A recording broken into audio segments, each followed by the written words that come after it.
At the end of 2020, WWE can look back at what they did this year financially, and they could throw a parade over how much money they made, more than any other year in the company's history, in this year alone. But I'm gonna look back at 2020 and look at all the money that WWE made and look at all the bad creative decisions that they've made. And I'm gonna say that 2020 was the most embarrassing year for WWE of all time. That's exactly what it's gonna end up being at the end of the year. WWE in 4 weeks is taking over everybody's Twitch account that has a Twitch channel in the company. What does this mean? What do I think about it? I'll give you a clue. It's complete bullshit. If this doesn't wake people up about A, signing with the company, and B, if you're on the outs already and are thinking of leaving the company and you don't leave after this, I don't know what to tell you. Really, this will be the straw that broke the camel's back. Also, Miro exposes WWE with Chris Van Vliet. You don't want to miss what he said, and we're going to go over it on the podcast today. Major NXT news. They are moving out of Full Sail University into the WWE Performance Center. They are going to be producing live television once again. And major WrestleMania 37 news. Los Angeles is out. And Tampa Bay is in, all but confirmed, for next year, hopefully hosting a traditional WrestleMania. Your Monday Night Raw, SmackDown, NXT, and AEW news all wrapped up into one. This is the #1 podcast in the IWC. This is Off the Script.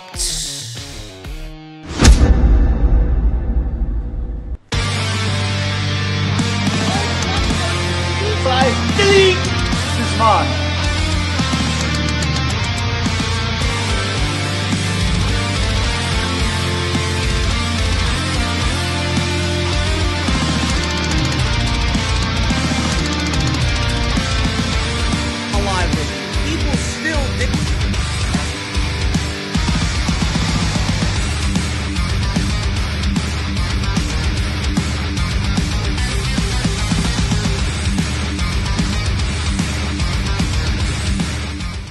Man, it is crazy. It is already October.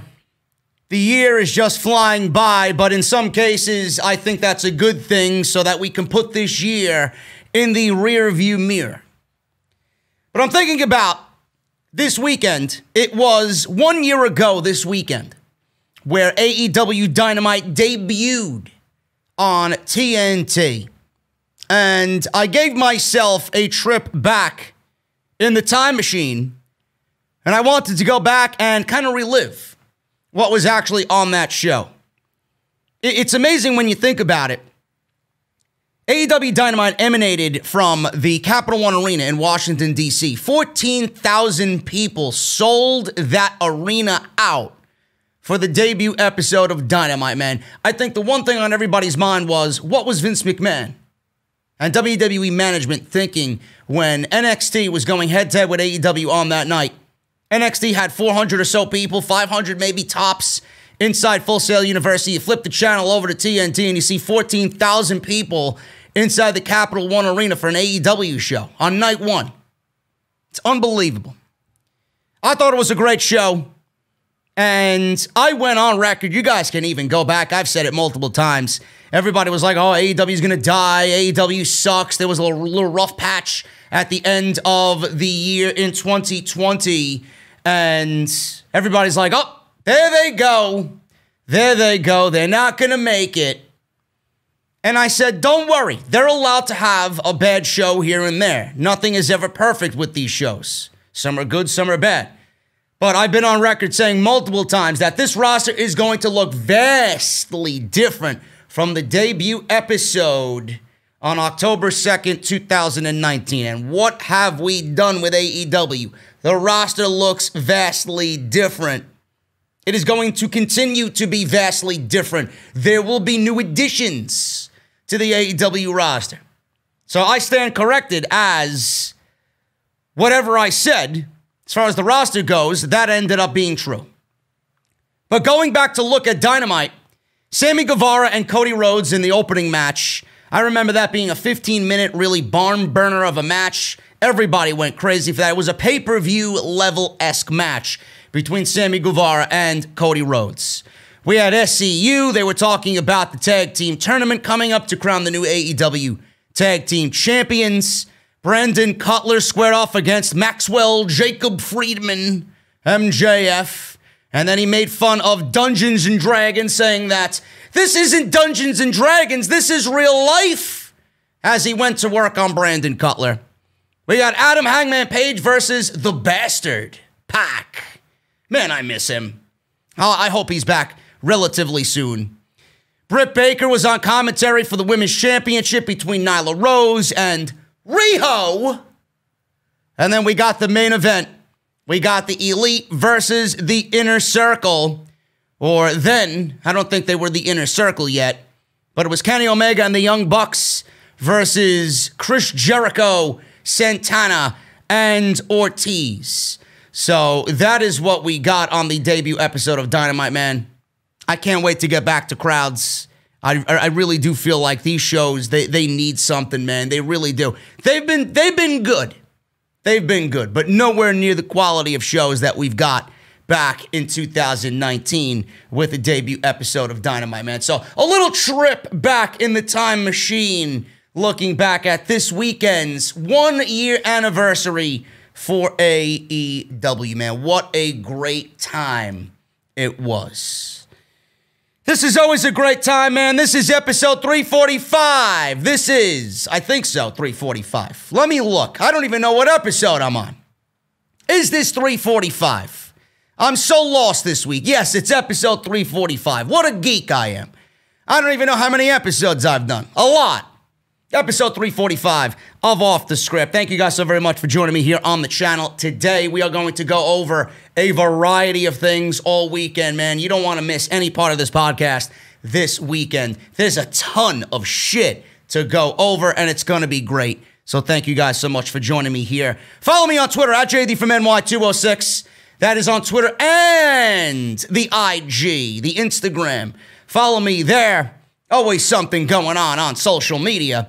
If you guys want to subscribe, I would love that. Hit that subscribe button down below. Turn on that bell for all notifications.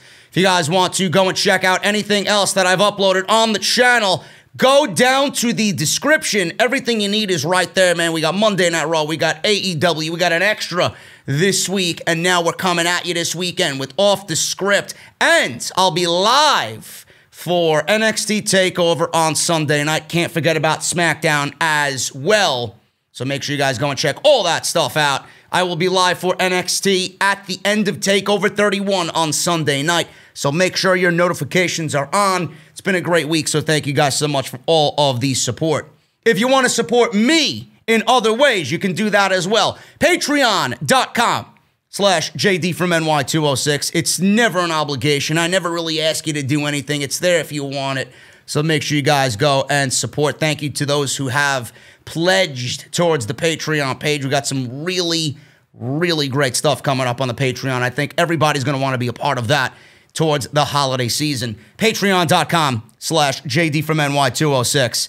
We got mouthmasker.com. Wear your masks. Wear your masks. That's what they say. But I got a funny story, man. Let me get into this real quick before I actually move on with the show. Long story short, I was in the supermarket. I was in Acme. Okay? I never shop at an Acme. It was there. It was in the vicinity. I'm like, let me go to Acme. Let me get some dinner because I was so lazy all week, man. My sleep schedule is so fucked up. I've been doing a lot of streaming on Twitch, so I haven't been getting to bed until 3, 4 in the morning. It sucks. Then I wake up at 10, 10:30, go to the gym. I feel good during the day, but it's not good. Anyway, I didn't do my food shopping. I went to Acme. I needed $15 worth of shit just to cook dinner, man, because I'm going to eat out this weekend, and I'm going to order out for TakeOver. $15 worth of shit for dinner. I go in. I don't need a cart because I'm not doing a $200 grocery shopping, right? So I ask, because I don't see them, where are the hand baskets? Where are the accessible hand baskets? So I walk all around the store because, you know, there's some geek that just leaves the handbaskets in the aisle or they leave them by the register. So I figured I'd pick one up, right? No baskets to be found in Acme. So I asked the lady at the service counter, excuse me, miss, in a very respectful way. Miss, is there any handbaskets? I can't seem to find one. She tells me, oh, no, the store got rid of the handbaskets for now until COVID is over. So I look at her, and in a respectful way, I asked, why? Why did you get rid of the handbaskets? It doesn't seem like it makes sense. She's like, oh, people touched them and blah, blah, blah, blah. So, again, in a respectful way, I say, but people touch everything. People touch the carts outside. Nobody's wearing gloves when they come into the store. At least the majority of people don't wear gloves when they touch the cart. It's all made of plastic, right? You got the metal bar with a little plastic strip in the lining in the middle of the bar on the cart, right? People touch the shopping carts. People take my card wherever I shop, and they touch my card, right? Or you touch the card reader where you put the chip in to pay for your groceries. You enter in your keypad or your four-digit code for your card, right? You're touching the keypad. They cover all the pads with fucking plastic. Everybody's touching the plastic. The plastic looks nasty. It looks like they don't change the plastic, right? What about all the groceries in the store? How do you think they got on the shelves? Did Harry Potter come flying in on his fucking broom and just wave his magic wand and all the groceries just fucking flew on the shelves by themselves? Somebody put them there, right? What about the people that shop? What about the people that shop? And they look and they touch and then, oh no, I don't want this box because it's dented. Oh, I don't want this box because it says non-fat. Or non-dairy, or whatever the fuck they're looking at nowadays, right? Everybody's touching something. Everybody's touching something. So what is the difference between a cart and a basket? She didn't answer me. So I had to drop some knowledge on her. People, calm down, please. It is not that serious. That's my entertaining story of the day, man. I haven't told a story since the day of, what's his fucking name? Can't even remember his name, man, who came in with the fucking flu. He says, yep, I showed up to work because I have the flu, and I don't want to miss my commission. I'm working with him. I walk right out. I wasn't, staying in the store with somebody who's working on my shift with the flu. So I walked out. Boss called me up. Where are you? I walked home. I went home. He didn't send this guy home. He came to work with the fucking flu. So I went home. Haven't told the story since that. So there's your story for the afternoon, man. Anyway, hope you guys got a laugh out of that. But yeah, make sure you guys go and support and do everything you need to do. And let me get on with this show, man. Enough of me clowning around here. Listen, WWE has a great 2019. They have a great 2020 financially. They're pretty much being kept afloat by the TV contracts that they have in place. Saudi making $500 million with that. Fox is paying them $1 billion for 5 years. NBC Universal is paying them $1 billion for 5 years. They are sitting pretty. They know for the next 4 years at least, now that we're 1 year removed from both of these contracts for these TV networks, for Raw and SmackDown, WWE is sitting pretty for the next 4 years. So why are they penny pinching? I don't get it. They haven't run a live show all year. They've been running out of the Performance Center for most of the year. They bought the Amway Center for $500,000 for 3 months. Set up the Thunderdome. God knows how much that cost. WWE has pyro every fucking segment. They got all this shit trying to make things a little bit more normal. Now they're talking about going back on the road. Where? I don't know. I can't even get into a fucking restaurant. WWE wants to go and tour in cities around the United States. With who? How many people on the roster are going to opt to do that? So WWE, even though they've had the greatest financial year of all time, they come off as greedy. They come off as embarrassing. They come off as pathetic. I think everybody in the industry has lost respect for everybody that's running WWE. I don't know who you are. And there are some out there that would want to sign with the WWE. I get why you would want to. It's like signing with the fucking Yankees. You're a baseball player, right? And you love baseball. You've breathed baseball. Braves baseball. Playoffs. Beat the Reds. Got mixed up on my words there. Anyway. You love baseball. You bleed baseball, right? You love the Yankees. Sign with the Yankees. It's like a childhood dream. Same thing. Same thing with the WWE. I get it.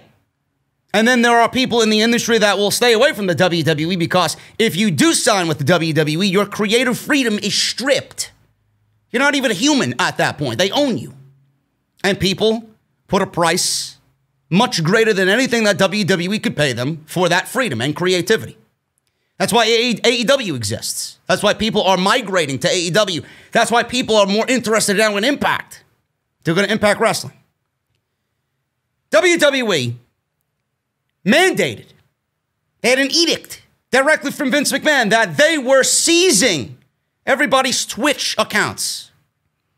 Then Andrew Yang came out and he blasted them. Social media crucified WWE. People in the company were upset that WWE was seizing their Twitch accounts. Can't go on there, yada, yada, yada, yada. Can't use your intellectual property owned by WWE. Granted that these people didn't do enough research on what can be done and what cannot be done. They were foolish enough to go on there and use their WWE created names to generate an audience on Twitch, and WWE was not getting any money for that. I agree with the WWE. Things needed to change. You can't go and do that. WWE doesn't own anybody's real name. I don't know how the fuck that's legal. So if you change your name to whatever your real name is, you should be fine. You should be fine. Paige changed her name. Austin Creed uses his own name, right? You got others who are doing what they're doing on Twitch under their real life personas now and not their WWE created character. So I thought everything was good and ready to go. Everybody was on this road to, all right, it's going to be allowed. We'll come up with the solution at a later date. Then WWE comes down this week and again goes back and forth on it. Instead of giving everybody the opportunity to run their Twitch channel the way that they want under their real name, now WWE is taking steps and is taking over everyone's Twitch accounts in 4 weeks. WWE has now seized complete control over everybody's Twitch accounts. So you could be playing The Legend of Zelda or Super Mario Odyssey on Nintendo Switch on Twitch, and you're working for WWE now. You're not having fun. You're not doing a childhood pastime of playing games and just reaffirming yourself with fucking video games. You can't have, husband and wife time playing Monopoly on the Switch, whatever the case may be, whatever the fuck you're doing on Twitch right now. You can't do anything. It's almost as if you are now working in a pro wrestling ring while sitting in your gaming room or your home office playing on Twitch. Extracurricular activities to everybody that works in WWE is now finished. It is now finished. WWE, as per Wrestling Inc., Vince McMahon sent an email to talent this week reminding them that they have until this Friday, yesterday, October 2nd, to sever any unauthorized business relationships with third parties. It was noted that talent who failed to comply could be fined, suspended, or terminated. Fire me. Fire me. Suspend me. Please. Go ahead. Go ahead. I would hope you do. Now, if more people don't listen, the army that grows, WWE can't fire everybody, right? So all you need to do is, as a company, hundreds of people need to take a stance and say, you know what, Vince, go fuck yourself. This is complete bullshit. We will take this no longer. They can't fire everybody. The one thing that WWE needs more than anything is the talent. Without the talent, you can't run the show. So what are they going to do? Fire everybody? I doubt it. Per Wrestling Inc., they exclusively reported in September, McMahon issued an edict instructing talent that they can no longer engage with third parties. Cameo, TikTok, Twitch, YouTube, you name it. You name it. The company later clarified that the edict stating that the talent could maintain Twitch and YouTube accounts under their real names. However, they would still need to inform the company of those accounts. Fine. Fine. I think everybody that has one of these accounts right now in place is going to WWE saying, hey, can I have a Twitch account? Can I have a YouTube account? You already set it up, so I don't know why WWE would say no at that point. You look at someone like Asuka. Asuka has almost 100, well, not even 600. She almost has 1 million subscribers on YouTube. Is WWE going to shut Kana down? Kana Chan TV? She's operating under her real name. It's not a WWE entity. There's nothing about wrestling on her channel. Simple. She gained an audience by doing everything that Asuka doesn't do on Monday Night Raw. So things like that, it shouldn't be an issue. Now, you can't go on YouTube or Twitch and say, hey, I'm Paige. Can't do that. That's a WWE created name. Or, hey, I'm Adam Cole. I don't know if Adam Cole owns the intellectual property to his name. AJ Styles does. He can stream under AJ Styles. But you can't go on Cameo as Big E and take money from people. WWE was right in that. They were right in that. So I didn't see this as being an issue until WWE came in and said, you know what, you can't use your stage name. You could use your real name. I didn't see it as an issue then. I thought it was all over with. Wrestling Inc. has also learned that talent were told this week that the company will be taking control of their Twitch accounts in 4 weeks. WWE will own these accounts. However, talent will receive a percentage of the revenue, which counts against their downside guarantees. Former Democratic presidential candidate Andrew Yang openly criticized the edict when it was first revealed last month and said that he would take action if Joe Biden were to be elected president of the United States in 2020.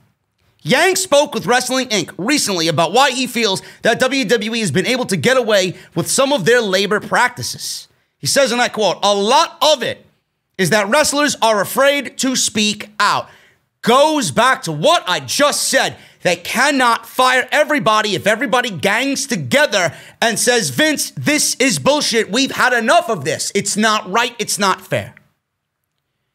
They're afraid to speak out. And I've had wrestlers past and present reach out to me and say that Vince McMahon has been getting away with the exploitation of wrestlers, calling them independent contractors while controlling their activities for years and years. A lot of it is just saying they are quasi-monopoly. And wrestlers feel that if they do try and unionize or organize in any way, that Vince doesn't like it, that it will never work again.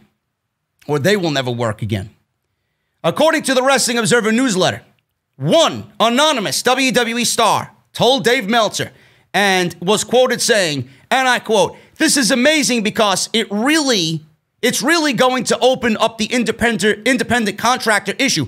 All these smart attorneys surrounding Vince, and this is the battle that he wants. End quote. It was also noted by that anonymous WWE superstar that a lot of the talent is livid, but as is usually the case in these situations, everyone is afraid to speak up about it. End quote. Now, I'm going to be perfectly honest with you guys. I knew of the WWE downside guarantee. I knew of it. I didn't know what it really meant. I didn't know what was included, what was not included. I didn't know how it was structured. So when I read this yesterday, and then I woke up this morning, I actually did some research on what the WWE downside guarantee means and what it is detailed in their contracts. Now, some of you might not know, some of you know. But I'm going to go over for everybody that doesn't know quickly. WWE pays each main roster member a downside guarantee, which in most cases can range anywhere between $75,000 to the upper echelon of talent, as if you're a Roman Reigns or a Randy Orton or an AJ Styles or anybody of that upper elite echelon, it could go into the millions, whatever the case may be. But I'm talking about a regular WWE mid-card talent. It could be anywhere between $75,000, $150,000. Some cases go up to $250,000. Some cases go up to $500,000. There's different tiers. There's different levels depending on who you are and how valuable you are in WWE's eyes to their product. Now, on top of that, in each contract, there is a set dollar amount one gains on top of that for certain shows, house shows, etc. Let's use $1,000 for TV. Okay, you use $1,000 for TV and you get $500 for a house show. This can often be adjusted on the fly. For example, they pay double for a European tour. They pay upwards, triple, quadruple for a pay-per-view. Or if you win a championship and you get to that level, that status level in the WWE. Also, many veteran wrestlers get bonus perks if they are on the upper card. Again, the elite of the WWE. First-class travel, hotel suite upgrades are given to the upper echelon of elite superstars in the WWE, top 10 in the company. A few years ago, they added luxury tour buses so that you can see the Total Divas show, for example. Only a few guys have these. A guy like The Undertaker or Roman Reigns, John Cena, Randy Orton, Triple H, guys of that level have that perk given to them. Big Show is another example. Now, most wrestlers have merchandising agreements as well.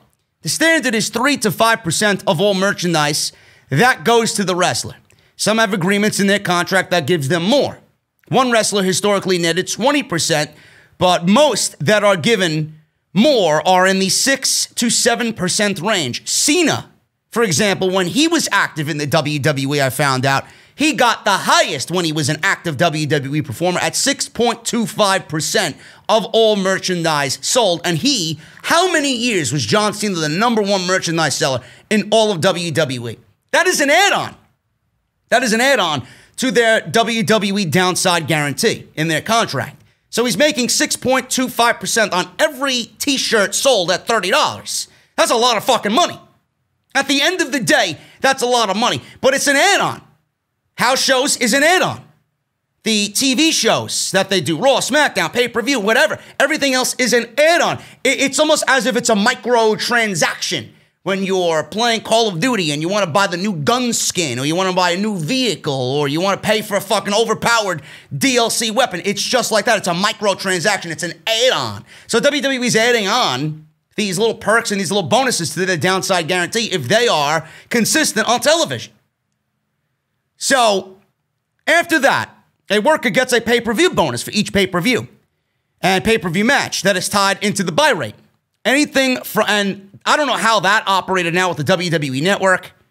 Clearly, everybody took a hit when the WWE Network was giving shit away for free, and now that they're $9.99, I mean, how much of that is going to the wrestler? What were they making beforehand when people were making, God knows how much money just based off a $65 pay-per-view? Nobody's buying $65 pay-per-views anymore in the WWE. They're shilling the network for $9.99. Because they want to boost network subscriptions. But how much of that is actually kickback to the WWE superstar? We don't know. We don't know. I'm sure they're getting something, but it's absolutely nowhere near what it was back in the day when they relied, and the only way you could watch is WWE pay-per-view. Now, pay-per-view bonus, pay-per-view match, tied into the buy rate, anything from a few thousand for a match on a minor pay-per-view, 5-digit bonuses for top spots at the top pay-per-views. Being that it's tied into the buy rate, the same match, regardless of the stipulation at WrestleMania, which nets around 1 million buys, would have a bonus 4 times of that of Extreme Rules. On average, gets around 250,000 buys.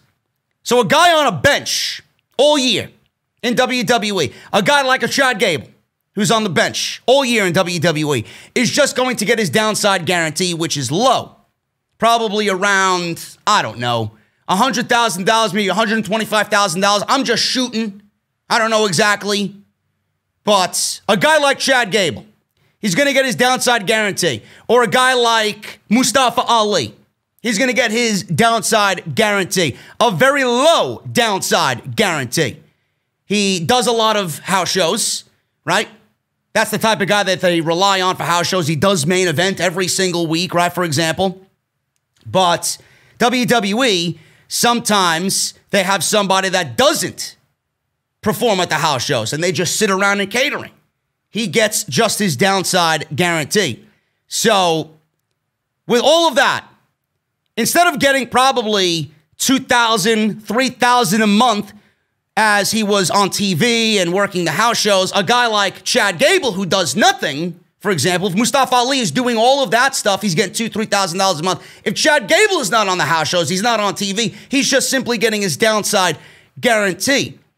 And $2,000, $3,000 a month he's getting for TV and house shows. He was then getting his downside guarantee plus zero, Chad Gable. So he makes nothing. He gets no add-ons whatsoever because he's not being used. Situations like this are terrible. But this is how WWE has been run forever. Now, as far as a pay-per-view like Money in the Bank upcoming, pay-per-views like Money in the Bank or a Hell in a Cell coming up, for example, whatever the case may be, away from a WrestleMania, away from a SummerSlam or a Royal Rumble, right? Their bonuses would be low digits, 4 digits to the low 5 digits. Someone like Chad Gable would have been in like a pre-show match, right? I don't know what that entails, but you guys get the point. Finally, they have mailbox money or royalties from the network airings of old events, as well as DVD sales, if anything is going around like that. If they qualify, if their name is on the show, if their name is on the box, video games as well. If your character is in the video game, you're going to get a little kickback from that as well. This is often a very low amount of money for the lower card guys, maybe into the 4 digits for the top company guys quarterly. That is excluding if a DVD was released for, you guys. I don't know. For example, they released an Undertaker DVD, and he would get a certain percentage outside of all of those royalties. So that is the WWE downside guarantee. That is everything that is detailed in the WWE pay structure, okay? Now, I don't know why Vince thinks this is a good idea. I really don't understand or know. It is very perplexing to me. This is absolutely the greediest thing I've ever seen WWE go out there and do. And they've done some shady shit. They've done some shady shit in the past. The first thing I want to mention is, why are you treating the talent like this? Why are you treating the talent as if they're nothing? I think Mia Yim said something on social media this week when this news broke. Do you want the food in my fucking refrigerator as well? I mean, Jesus Christ. Why?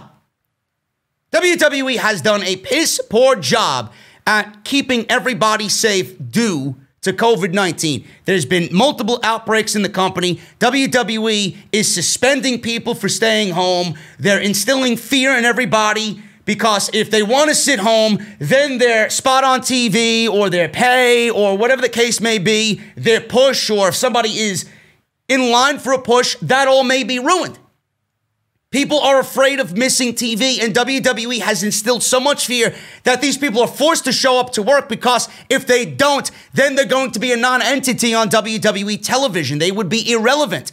They punished Sami Zayn for staying home, and they stripped him of the Intercontinental Championship. Now, he just regained, rightfully, the Intercontinental Championship, but what was done there in between? He sat home for 4 months doing the right thing for his wife, for his kid, for his family, for himself. And WWE punished him. Now, that's Sami Zayn. Roman Reigns walked out of fucking WrestleMania. He walked out of the main event of WrestleMania, and now he's the Universal Champion. He was not punished at all. So the statuses of both are clear to everybody. Sami Zayn sits home. He's going to get stripped and punished and reprimanded. Roman Reigns can do whatever the fuck he wants because he's Roman Reigns. Because he's Roman Reigns. And now he's the Universal Champion, and he's the biggest star in all the WWE then and now. More so now than he was then. The talent is the most important part of your show. What have you done to treat the talent as if they are the most important act or the most important part of the show? What have you done? You've been negligent with their health. You treat them like complete garbage, creatively everybody, and I don't need to work there to know. I know everybody is completely creatively frustrated. If they aren't, I'd be shocked. If you aren't, or if you aren't, you're a shill. Simple. Everybody is completely creatively frustrated. And now you want to dip into their home life. They could be sitting where I'm sitting now in front of my PlayStation playing fucking God knows what.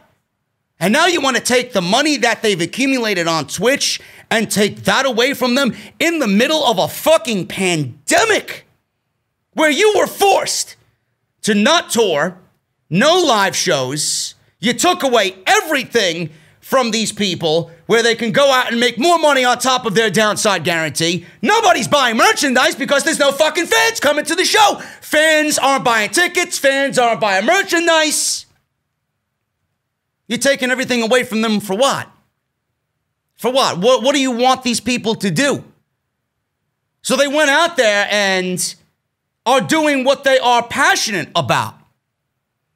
Finding a hobby to sit at home during a pandemic when everything is closed. You can't go nowhere. Instead of risking your health, you sit at home and play some video games. Yeah, you're making some extra money on the side. Great. Everybody loves some extra money on the side. But you're also promoting the company as well. They don't know, WWE, that everybody on Twitch is actively promoting the company. They are doing good. They are giving fans an outlet to touch a performer in the company and get to know them on a personal level. They can't do that under normal circumstances. This is a great time, not only for the talent, but for the fans as well. When would you get somebody like a Tegan Knox or a Randy Orton or an AJ Styles who goes out there and mentions you by name, that knows who you are? It could be anonymous 1, 2, 3, 4 in AJ Styles chat, and he could be a fucking 16-month subscriber to the Twitch channel. That pops up. AJ gives you a special shout out on the stream. He congratulates you on, something personal that happened in your life. Oh, I just graduated high school, man. AJ, I love what you're doing, right? Well, I just started my first year of college. I've been here ever since you started Twitch, 16 months in, man. I love what you do. You're an influence and an inspiration. AJ Styles comes on Twitch and he addresses personally a message to that guy live in front of everybody. When do you get, as a fan, that type of interaction with AJ Styles? You don't. There's so much good that comes with this that WWE is taking away. This is a childhood hobby. Gaming is a huge deal, and this is why WWE is doing this. Gaming is such a huge money-making market. And WWE realizes, and this goes to show you that they're behind the eight ball. They don't know who their audience is, what their audience likes, what's in, what's not. They are so blind to everything. The only thing that they're not blind to is writing a fucking television show that's terrible. Gaming is such a huge money-making market. Now they're taking away everybody's passion for something so simple. Something so simple. I'm going to use Adam Cole as an example. I don't know how many subscribers, paid subscribers Adam Cole has, but if Adam Cole generates if Adam Cole generates $20,000, okay? If Adam Cole generates $20,000 in Twitch earnings a month, and I'm being lenient, he probably makes more than that. I think he's a big-time WWE Twitch guy, right? Everybody is watching Adam Cole on Twitch. He's there every fucking time he's got. If Adam Cole is generating $20,000 on Twitch, and his downside guarantee is $500,000, I'm using this as an example. He might have reworked his contracts, might probably making more than that right now, so WWE, wouldn't lose him. $500,000 is his downside guarantee. He's not touring. There's no live shows. He's not selling any merchandise on the road, right? There's no other add-ons for Adam Cole at this point. He figured, you know what? I'm going to start a Twitch channel. I'm Adam Cole. And he's making $20,000 a month. Now, with WWE's new edict here, where they own everybody's Twitch accounts, WWE is going to take revenue I don't know what the percentage of that revenue is. YouTube, when I do YouTube, WWE could easily take up to YouTube standards, 45%, 50%. I'm expecting WWE to take at least half of what's going on here. So YouTube takes 45% of everybody's earnings at the end of the month, and you're left with the rest. And then if you're with an MCM, a multi-channel network, they're going to take 5, 10% on top of that. So it's more like 50, 55% that you're losing out on. And the rest goes to YouTube and your multi-channel network. Now, if Adam Cole is making $500,000 downside guarantee, this is an example, and he nets $20,000 on Twitch, WWE is probably going to take 50% of what's going on there, right? So they take $10,000 from Adam Cole, and then the $10,000 left that Adam Cole is sitting with, that is going towards his downside guarantee. So if Adam Cole is making $10,000 in 12 months on Twitch, that's $120,000 that WWE doesn't have to pay him. So you minus $120,000 from his downside guarantee, and WWE is going to pay him the remainder of that downside guarantee minus $120,000. How is that right? There's nobody look at this and deem this as fucked up. That is terrible. So WWE is pretty much cutting costs by everybody sitting at home.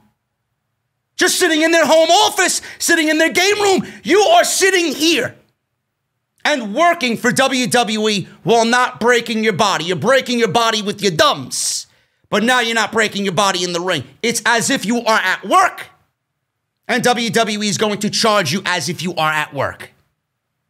They don't want you to feel like you're at home and doing anything for yourself. How ridiculous is that? This is what you want to do in the middle of a pandemic.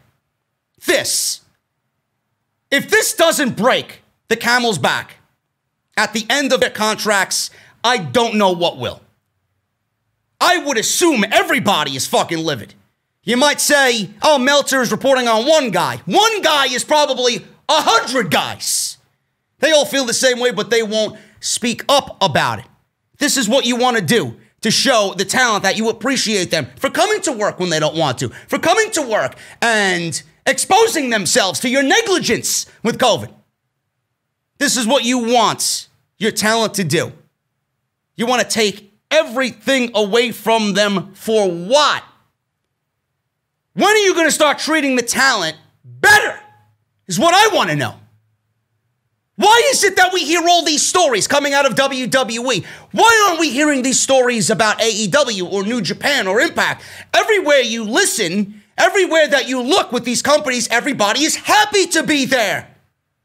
Everybody's happy in AEW. You might have a little, nugget of information here where someone's unhappy creatively or so, whatever.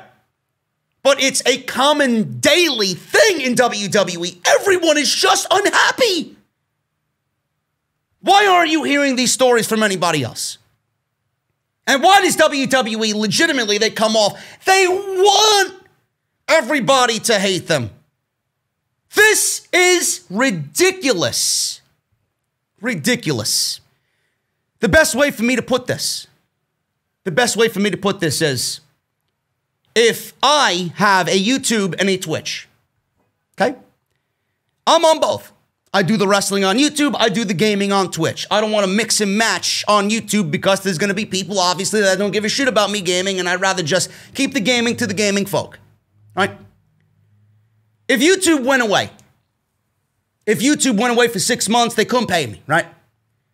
And I went to Twitch and I did everything that I'm doing here on Twitch. And YouTube told me, you are not allowed to use any other third-party platform while we are going away for 6 months. If you do, everything that you make on Twitch is going to be directly going to YouTube. And if you do that, we have the right to fine you, suspend you, or terminate you if you do.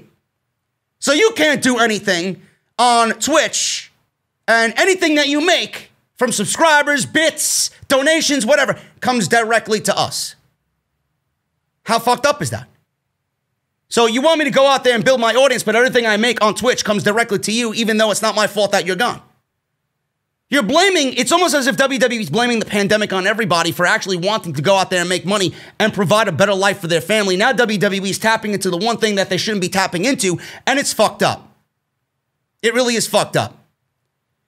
Now, I know for a fact that whoever has WWE contracts currently right now, this is not the wording in the contract. There's nothing about Twitch in the contract. There's nothing about TikTok or Instagram or YouTube or Cameo in their existing contracts. WWE more than likely is going to have to restructure everybody's contract on the active roster if you have a third-party platform account on YouTube, on Twitch, on Cameo, whatever the case may be. They're going to have to go back and restructure your contract. And every new contract going forward, WWE is going to have this in writing. Now, I don't understand why they think, like I mentioned before, why they think now is a good idea for this. Why didn't you wait until you got back to touring live?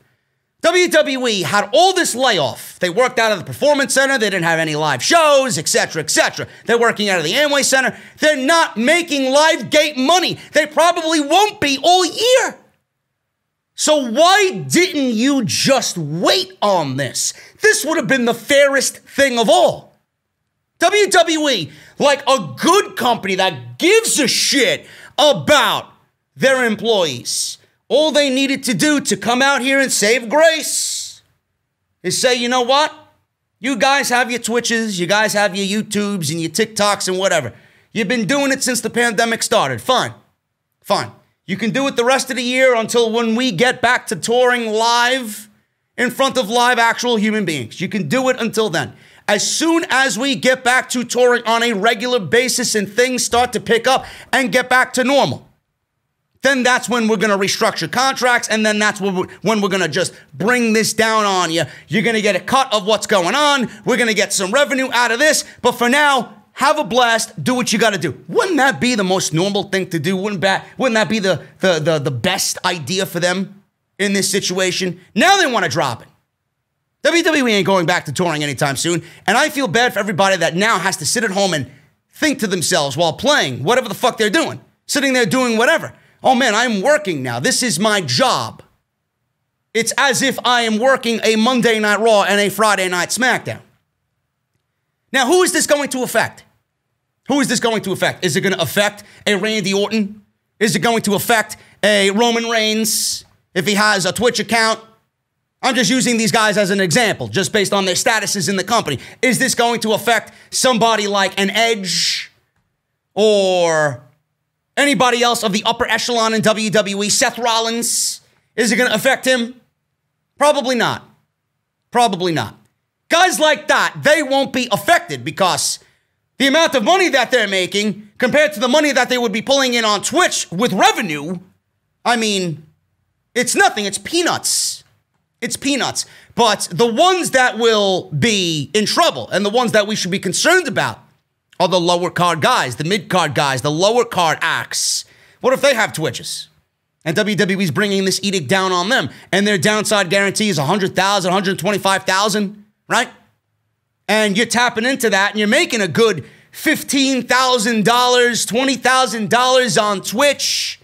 Your downside guarantee is going to be met on Twitch just based off what you do at home, and it's almost as if you don't even need WWE at that point, but you want to be a professional wrestler. Those are the people that you got to worry about. The mid-card and lower card guys. And even lower than that, like the PC talent, the trainees, the people that haven't been on television yet. If you have a Twitch account, you're going to feel the same exact thing like everybody else. It's just not going to affect your pockets like it would a Randy Orton or an AJ Styles. But at that point, it's not even worth to have a Twitch account.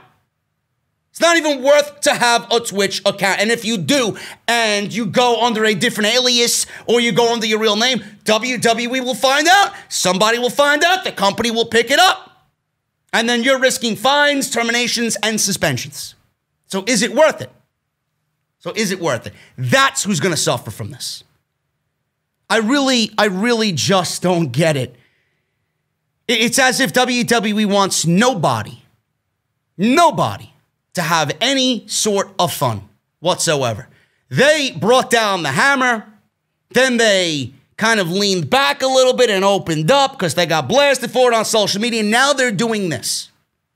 Now they're bringing this to everybody in the middle of a fucking pandemic, and I keep telling everybody, my friends, my family, I just feel in the winter months it's going to get worse, and I feel we will have another impending close down. The entire country will be closed down again, and everything will be back the way it was in March. WWE has some serious issues here. Why are they doing what they're doing? Why are they penny pinching? Why are they scrounging for fucking any type of revenue that they could get? I don't know. I don't know. Is this the hill that WWE is going to die on? Because with all the talk about the independent contractor situation, this is what they want to do. This is the most blatant of blatant things, and this is the one thing that's going to piss off everybody so much and bring so much attention to what you're doing now that this is what you want to do? You want to go to battle in court with all of this, with the independent contractor situation. What do you actually give anybody in this company? You don't even give them health insurance. You don't pay for their travel when you are touring. They got to find their own way. Rental cars, buses, vans. You got people fucking packing cars 5, 6 at a time so they can save on rentals and hotels. This is the biggest wrestling company in the world. And they're operating like a GCW. It is so sad. So sad. What are you actually doing for the talent? What? You can't even write them good on television. Now you want to take their fucking home life away from them? If you think Andrew Yang and his attention went away, forget about it. Now it's magnified 10 times over. And if Biden wins the fucking election, which I don't think he will, if he wins the election, WWE is going to be floating up Schitt's Creek because you know for a fact people are going to bring this to everybody's attention. You won't have Trump to rub elbows with anymore. You won't. If Trump wins, he's going to ignore it. Why? Because he's in with the McMahons, and the McMahons are in with the Trumps. But if Biden wins, you think this is going to go away? This is going to be worse next year than it is right now.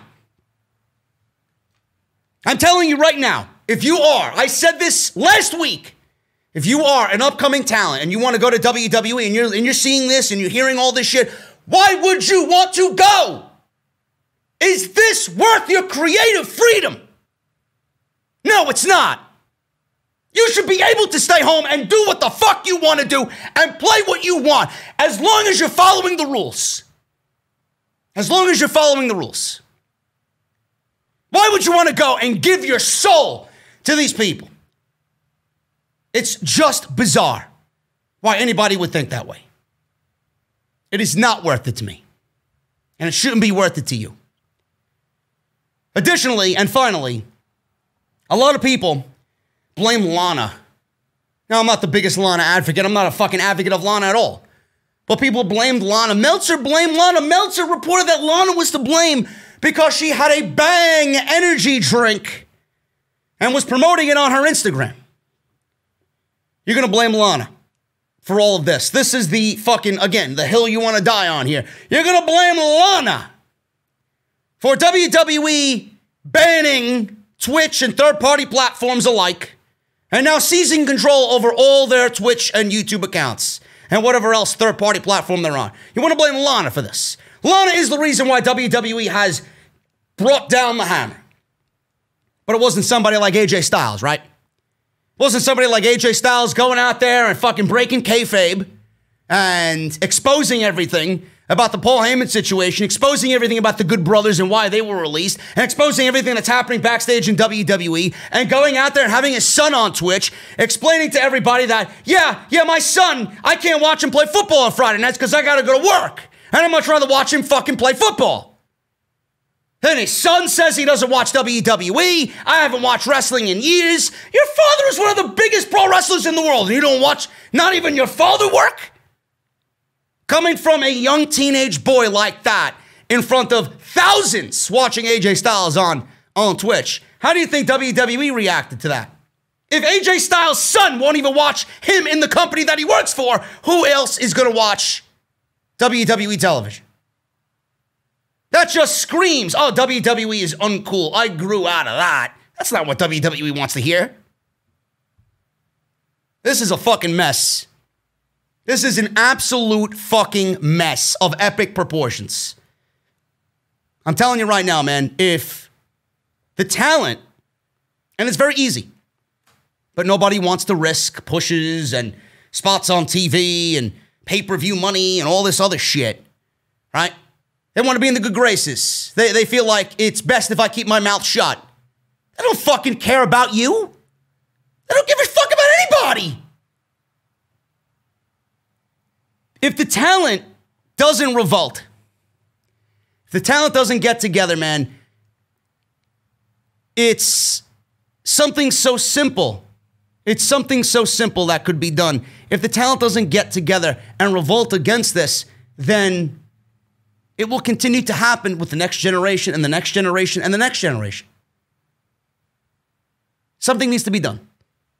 Something needs to be done. But WWE may be done in at this point, and they have nobody to blame but themselves.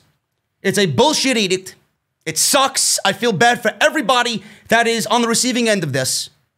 And it goes to show you that not only is Vince McMahon and WWE out of touch, but they are the greediest fucking people in the entire industry, and they genuinely do not care who fucking hates them. Open your eyes, people. They don't care. If they don't care about anything regarding that, if they don't care that you hate them, you think they're going to care about what they put on Monday and Friday? WWE needs to be taught a lesson, and it needs to come from the roster itself. Today's podcast is brought to you by my great friends over at The Ridge. Ridge.com/script, man. They're just not about wallets. They got everything to streamline your daily life in the way that you need. It's light, it's sleek, it's industrial. The Ridge wallet changed my entire outlook on wallets. Most people are still using wallets, really old wallets designed in the 90s, carrying around old receipts, business cards, pictures that you don't even remember taking, hotel room keys. It's one big unorganized mess. Why are we all moving on from flip phones to smartphones but still carry around the same old decrepit, just broken down, beaten up wallet? I'll never understand it, man.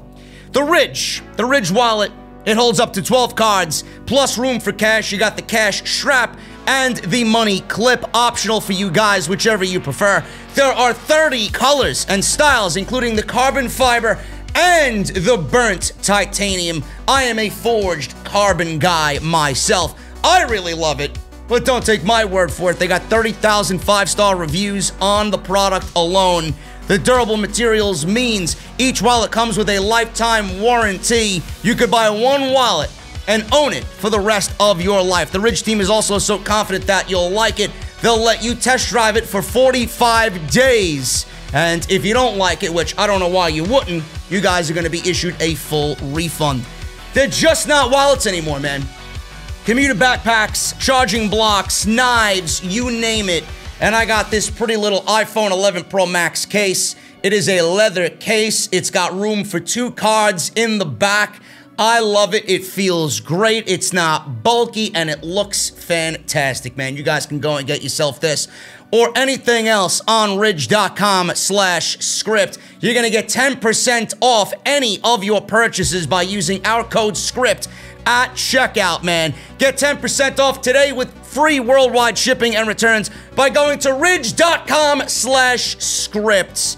And please, man, up your wallet game going into the holiday season. And before you know it, Christmas is going to be here. It makes a great gift, man. I want to thank them, as always, for being a great sponsor right here on Off the Script. Once again, that's ridge.com/script. Use code SCRIPT at checkout. You know, we could talk all day about Vince McMahon and what he's done wrong and who doesn't like him and what needs to be better on WWE television. At the end of the day, Vince McMahon is a human being. He's got a wife, he's got kids, he's got family, he's got friends. He's admired by a lot of people in this industry that we call and love professional wrestling. But if you're going to go out there and wish death upon Vince McMahon, just like everybody on Twitter, man, these fucking check marks, these shills, politics, government, all this shit. Trump came down with the flu, and everybody's wishing death upon Donald Trump. Now, I hope he dies. Oh, I hope he is finished for good. Blah, blah, blah, blah, blah. Whatever. You sound and look like a complete ghoul. You really do. You sound like a fucking idiot. So, the same can be said about Vince McMahon. Now, I'm not a fan of Vince McMahon. I would never wish death upon anybody in the McMahon family. But Ryback, who claimed Dave Meltzer should be 6 feet under, and the world would be a better place if Dave Meltzer was 6 feet under, don't you think he would quit and say, you know what, I'll use the podcast and I'll use my platform for positivity? This is the same guy that expressed to me and Cronin at WrestleCon many years ago, oh, use your platform for positivity. Go out there and make a difference. And he's shilling himself to Cronin, and I'm fucking filming it, trying not to get caught. Complete fucking con artist is Ryback. Ryback Reeves, Ryan Reeves, whatever the fuck his name is. So you would think he would cut it out and use his platform for good and use it for positivity, right? Ryback speaks about Vince McMahon saying the world will be a better place when Vince McMahon dies. The world will be a better place when Vince McMahon dies. Now, all the edicts on Twitch and TikTok should not result in Vince McMahon fucking being wished death upon. No matter how shitty the fucking shows are, nobody should be wishing death upon Vince McMahon. Let me rephrase what Ryback said. Ryback says the world will be a better place when Vince McMahon dies. I say the WWE will be a better place when Vince McMahon leaves. Because that's the better way to go about it, since we're talking about professional wrestling. This guy is so triggered by Meltzer and everything else, and all these other promotions that don't want him back. They don't want anything to do with him. He's shilling his terrible fucking product. He's got a fucking podcast, by the way, which I'm trending more so than Ryback on the iTunes charts. What about that, geek? Ryback, the world will be a better place without Vince McMahon or when Vince McMahon dies. So his Twitter outbursts, you would think would slow down. They have not. He went off recently about how petty WWE is. Now he's saying that the entire world will be a better place once Vince McMahon passes away. Yeah, I'm sure Stephanie McMahon's going to have a grand old time when her father passes away. I'm sure Shane McMahon's going to be throwing a fucking party at the McMahon mansion, right? Sure, Linda McMahon is going to be fucking delighted to know that her husband is gone and dead. Sure, Triple H is going to look at his father-in-law and be like, oh my God, I'm sorry. Let's move on. Let's move on. They won't shed one fucking tear, right? So, the big guy has made no secret about his feelings towards WWE. He also said that Paul Levesque is a pussy, and he called him Pussy Paul. Yes, Pussy Paul is what he called him. And that Pussy Paul is going down with the ship. Ryback is not a fan of how WWE profits from their superstars at all. He continued this amongst several tweets in a rant as he replied back to fans. These points don't seem to have softened towards his attitude about WWE and the way that they conduct their business. What business is it of yours? You're no longer there. You're a critique like I am, okay? That's all you are. You're nothing more than an irrelevant podcaster that is now a critic of WWE from the outside looking in. You should be in a situation where you're just talking about the product, never mind about business and what's going on there. I don't give a fuck who you know there. It's none of your business anymore. It's the business of who you know that's there right now, and that's it. You can't help them. They can't help you. You shouldn't know anything. This guy's a fucking moron. So it was always the talent. He created a platform as a human circus that he modified from his father. The guy is a piece of shit. I can't stress this enough, Ryback says about Vince McMahon. The world will be a better place when he passes. Then he says, this isn't wishing death, but stating an opinion I believe to be true. Sure, let me call up Paul. Hey, yo, Trips! What are you thinking over there, bro? When Vince goes, what are you going to be thinking, huh? Do you think the world will be a better place when Vince McMahon dies?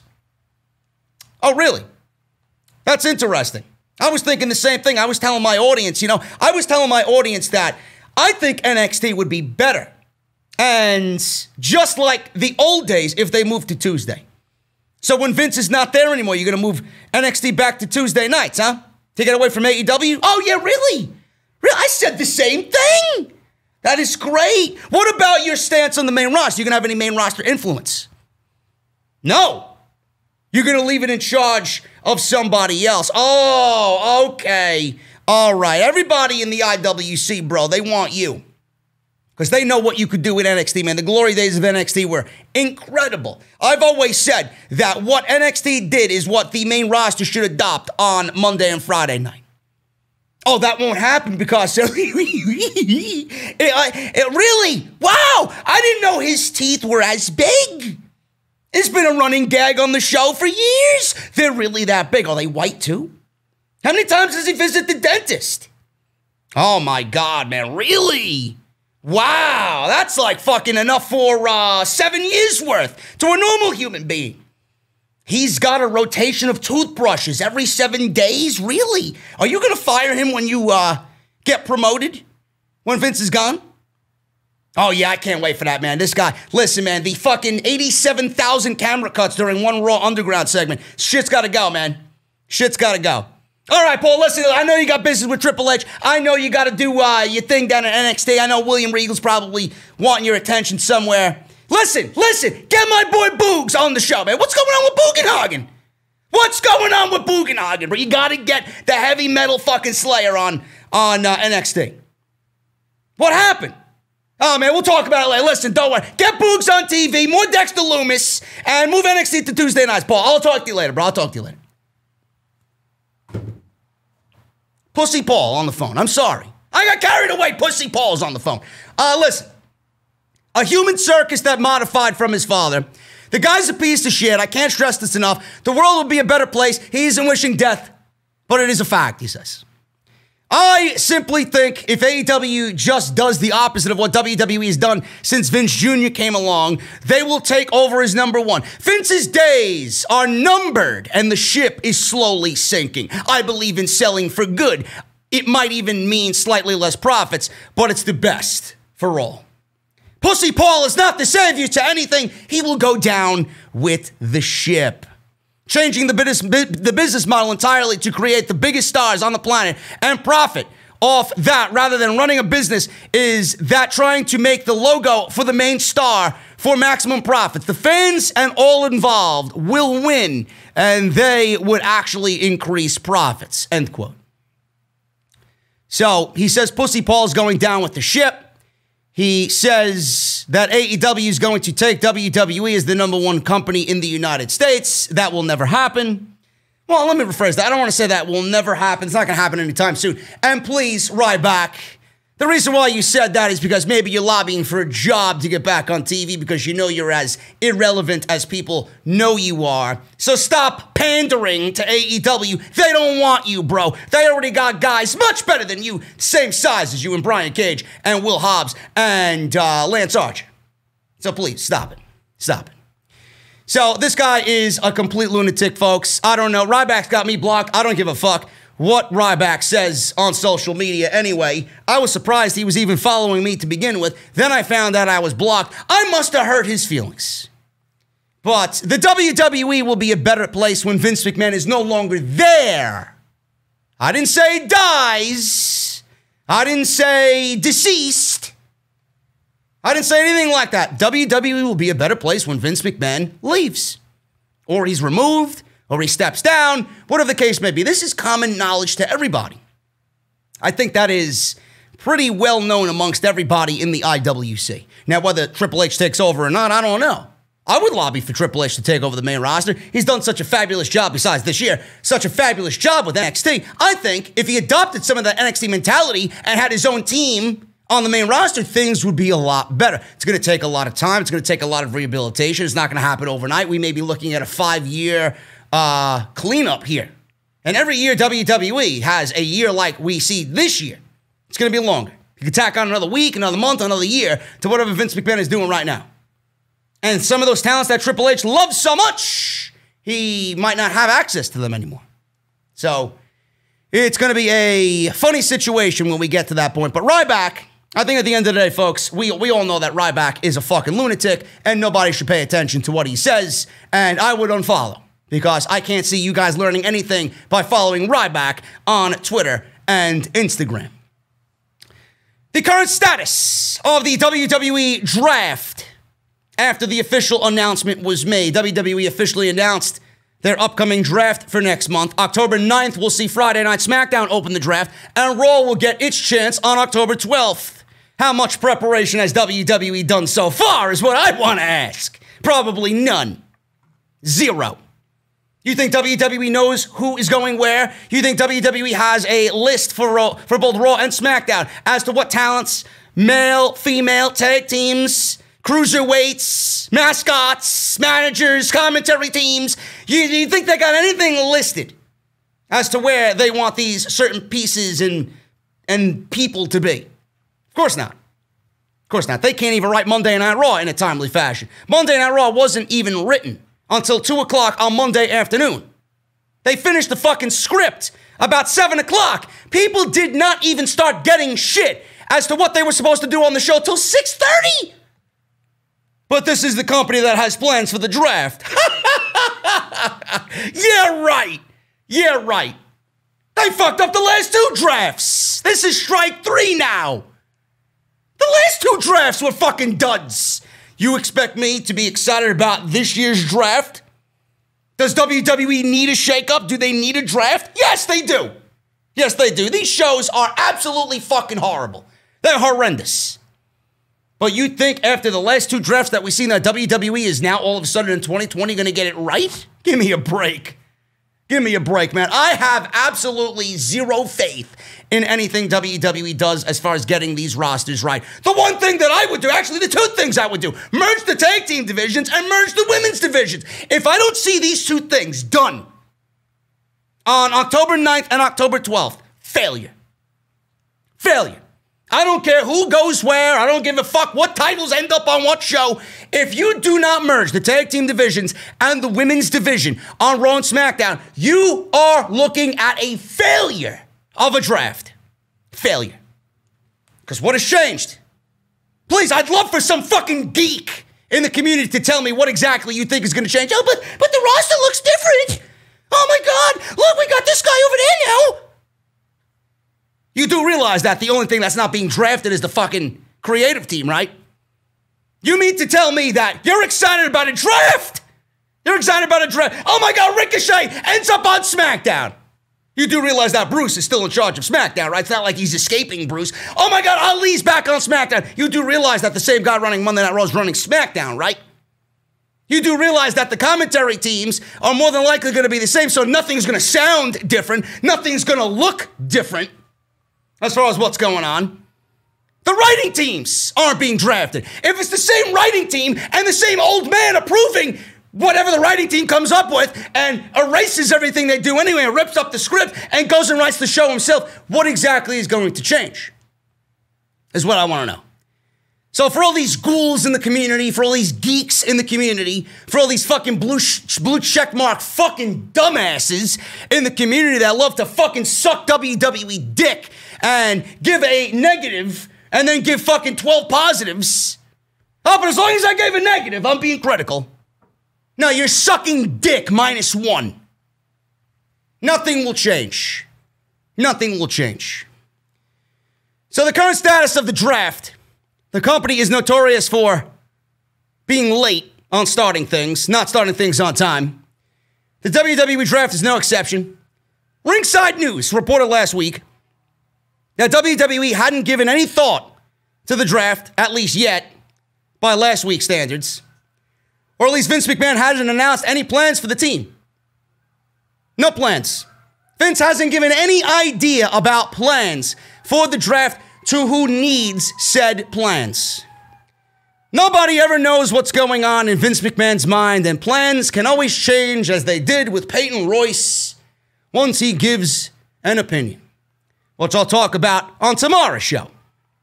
Peyton Royce and Bianca Belair were supposed to be pushed. Apparently Vince McMahon forgot that he wanted to push Peyton Royce, or at least he backtracked on pushing Peyton Royce and Bianca Belair. Now, Ringside News is now reporting that WWE is now finally starting to kick around ideas for the upcoming draft. Lots of people's names are coming up, but nothing is solid yet. I heard and read that Lars Sullivan's name has been coming up a lot. Do we see Lars Sullivan on SmackDown or Monday Night Raw? He's been active on Instagram.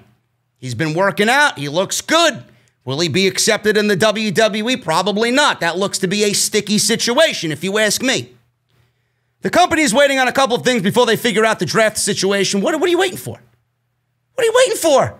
If you have plans for a draft on October 9th and October 12th, in my mind, the plans should already be pen to paper at this point before you start making things solid in black marker.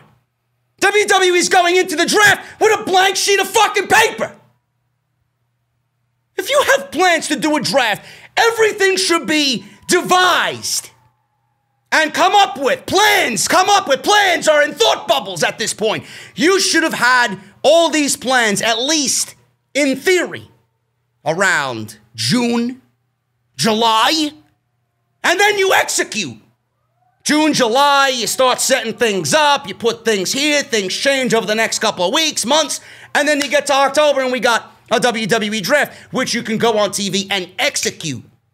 WWE is going into this draft with literally nothing. With literally nothing.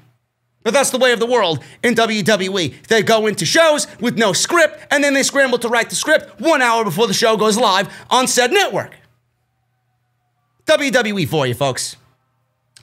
Now, the company is waiting on a couple of things before they figure out the draft situation. Ringside News exclusively reported that Otis's storyline with the Money in the Bank contract is the one thing that rests on the draft as well. They also learned that while nothing is 100% nailed down yet, Chelsea Green's name is also a part of the conversation along with Lars Sullivan. A lot of people are being considered, and the draft is very much in the early planning phases. Man, what day is it? It's October 3rd. It's in the early phases, a week out. Literally, next week's SmackDown is the fucking draft. We're in the early stages. Are you fucking kidding me? Then you want to know why the shows fucking suck every single week. And why I'm on here complaining about said terrible show. I expect absolutely nothing from the draft. Why does it even matter?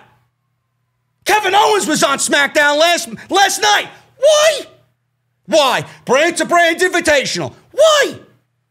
What does that tell you about Kevin Owens? WWE has no fucking idea what to do with Kevin Owens, and they don't give a fuck about a split roster. They don't give a shit. They think Kevin Owens coming over to do a KO show with Alexa Bliss is somehow gonna generate interest. Are you serious? At that point, it's a waste of fucking time, and I would much rather keep the integrity of the brand split intact. How about that? What does Kevin Owens have to do about Alexa Bliss anyway? She can't be interviewed by anybody else? It's gotta be Kevin Owens? This company is ass backwards. Ass backwards. Fucking brand to brand invitational, man. Now they want to bring it up.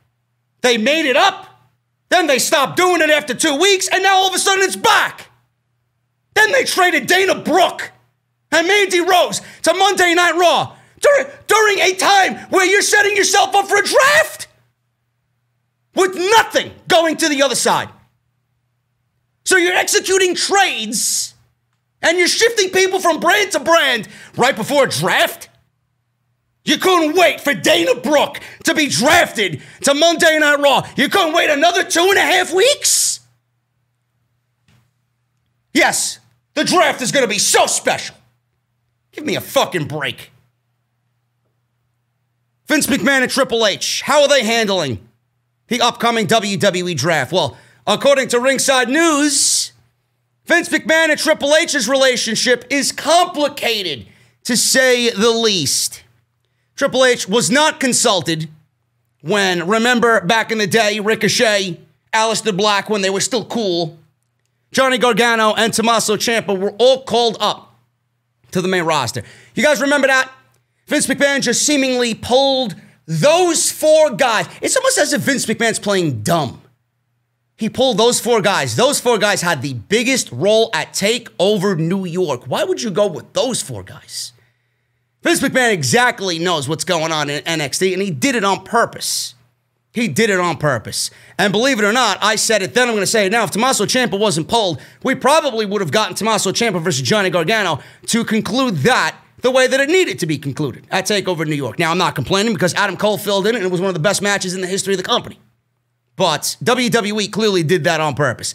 They did not consult with Triple H about that. You would figure, NXT is being run by Paul. Let me call my son-in-law up and see what's going on with talent. I could use some. But he pulls those 4 guys without ever telling, or anybody on Vince's team telling Triple H about that. So those guys were pulled.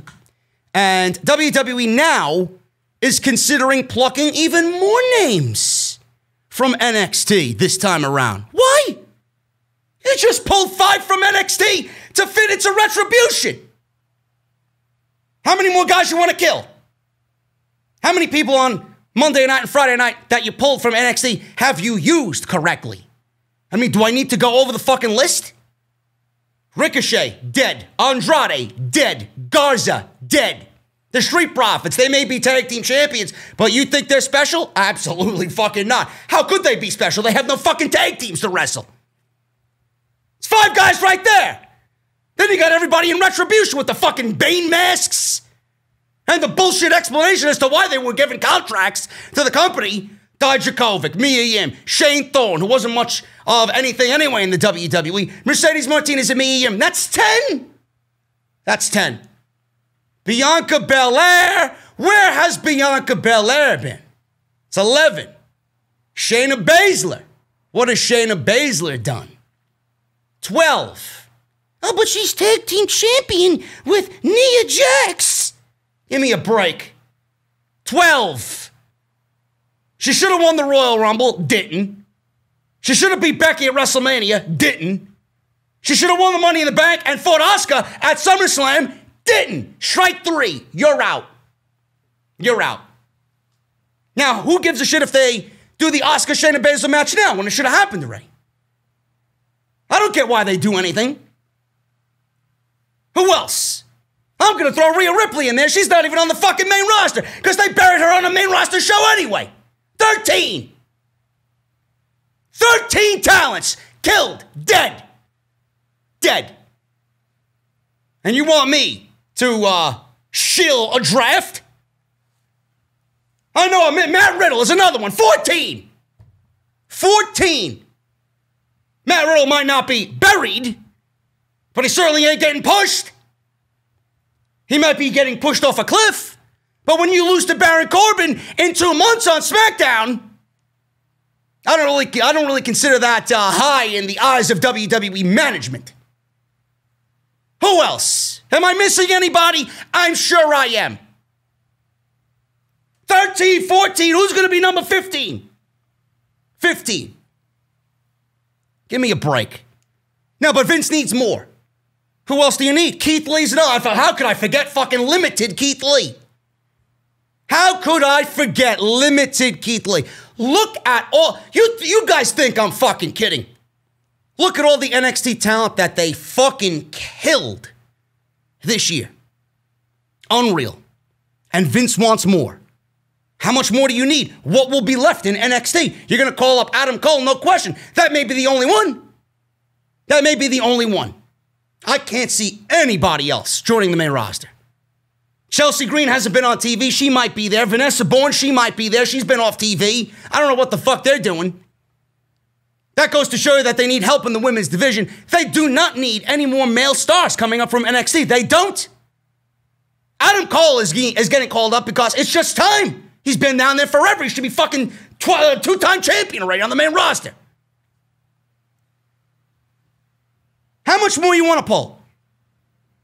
Ringside News has learned that Triple H isn't 100% out of the loop when it comes to the WWE Draft. One tenured member of the creative team told us at Ringside News, I wouldn't say he has zero say, but does anyone have any say over Vince McMahon? End quote. Now, the situation between Vince McMahon and Triple H was described to us at Ringside News in this way. It's kind of like on Facebook when you're in a different situation with different options. You go from picking a relationship status. You got all these different choices, right? This one is it's more like it's complicated option. The old Facebook relationship status, we were told. End quote. 2-night event. Next Friday, October 9th. Raw, October 12th. No idea what's going on. I'm just looking at it this way. Who else is WWE going to kill from NXT? And how much further down the toilet is NXT actually going to go? Normally, I would sit here and devise some sort of plan, put this guy over there, put this guy over there, say merge the tag team divisions over and over and over again. I could say it till I'm blue in the fucking face. I know it's not going to happen. No need for 2 sets of championships. But I'm not excited about this draft because the first draft sucked, and then the second draft was fucking terrible. Now you want me to somehow give a shit about this third draft. Has WWE learned anything from that horrendous last draft that they did? How many more brand-to-brand invitationals are we going to see after this? You've been doing fucking mix and match matches from Raw and SmackDown and having each other on everybody's show all year long. So why is now a draft important? The draft should be important. And you should have went about television keeping things to themselves. That would have made the draft a little bit more important. Now that you've been giving us champion versus champion matches every fucking week all summer long, and this guy from Raw shows up on SmackDown and vice versa, who gives a shit? You just did a tag team match between Cesaro and Nakamura versus the Street Profits a couple weeks ago on Monday Night Raw. Why? Yet the draft is supposed to be some big deal, right? Which in turn ruins the Survivor Series. Because if Survivor Series is Raw versus SmackDown once a year, you've done it about 46 fucking times already. That's my thoughts there. Next week should be an interesting week with SmackDown. I'll obviously be live reviewing the draft, going over every mistake that they make and letting you guys know about it. And finally, on this Saturday's edition of Off the Script, WWE's moving WrestleMania 37 away from Los Angeles. It's about fucking time they made this announcement. Although WWE is still advertising WrestleMania 37 taking place at SoFi Stadium on March 28th, those plans are now in place to move it out of Los Angeles.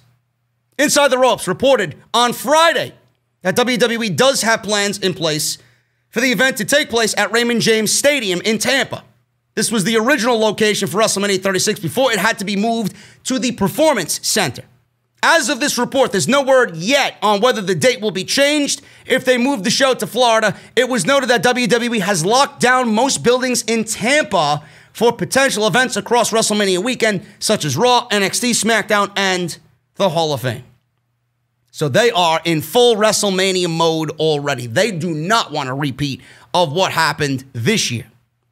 It was just reported last week that WWE is planning on leaving the Thunderdome when their contract with the Amway Center expires at the end of October. WWE potentially moving the show to Tampa could only happen if they can't run in California. John Alba, who is a reporter down in Florida, shared the following on Twitter about the situation, and I quote, "I was just about to run this within the hour, but wanted to give WWE a chance to comment and was waiting for a response. Multiple sources have told me as well, WrestleMania may be on the move to Tampa about a month after the Super Bowl is held at the same venue," end quote. I'm not surprised by this at all. California seems to be a complete dumpster fire with this COVID-19 situation. I don't know how many states are looking like Florida right now. I know Governor DeSantis just moved into the final phase to reopen the entire state. Restaurants are at full capacity right now. Concerts and theme parks and museums and bars and all that shit. Beaches, you name it. Normal. There's no restrictions on masks. You're not going to be fined for wearing or not wearing a mask, rather. You're more than welcome to wear a mask if you're worried about what the governor of Florida is doing. But WWE right now is in Florida, which is the one state compared to every other state that has restrictions, obviously. I think Texas is the other one that doesn't have really many restrictions going on right now. They're open as open can be. WWE's not leaving Florida anytime soon, and this is the right move. And I know for a fact that some NFL teams, the Jacksonville Jaguars, just had fucking people last week in that stadium. They sat 20,000 people or so in that stadium for the Jacksonville Jaguars game. If Vince is looking at this, you don't think he's going to get on the phone about Raymond James Stadium already and trying to get people in at Raymond James Stadium for WrestleMania? You know he wants that. It might not be 90,000, but 20,000 is better than 0,000. So you know that's happening. And obviously, I don't want to mention it because I don't know if it's on his mind or not, but I would assume it is. Vince doesn't want Tony Khan to be running large-scale events like that at a stadium like that, and he can't. So you know he wants to get the jump on AEW when it comes to that as well. So WWE, that's the plan for WrestleMania. And if they do any touring, I don't know if it's going to be a situation where they tour some states around the United States or they just keep it in Florida, centralized in Florida. That would probably be the best bet, being that you're working in the one state that doesn't have really many restrictions at all. So if they can find small venues and rotate back and forth between those small venues in Florida, that might be WWE's best bet. You might have an outdoor venue here, or you might have an indoor venue there. So I don't know what their plan is going to be, but WrestleMania, if you had plans to go to Los Angeles, you might be waiting on that. We might not be looking at WrestleMania 37. We could be looking at WrestleMania 38. We could be looking at WrestleMania 39. You know WWE's definitely going to SoFi Stadium. It's just not happening in 2021. Tampa Bay seems to be the best bet for WWE. Guys, I am getting out of here, and there's more yet to come on this week's Off the Script, episode 345. Tomorrow, we will be talking about Rusev, a.k.a. Miro, and his exposing of WWE on the Chris Van Vliet podcast. And I got major news across Raw, SmackDown, and NXT. Major news coming out of NXT, as if you guys give a shit. Probably not, because it's NXT, but I got major news on that. Also, WWE's new mentality is to no longer give fans matches that they will pay to see. All that plus so much more on part 2 of this weekend's 345. That is going up on Sunday, right before TakeOver, man. So join me then. Hit that thumbs up. Make sure you guys hit that subscribe button down below. Turn on the bell for all notifications, and I will see you right back here on Off the Script for Sunday, right before TakeOver. See you guys then.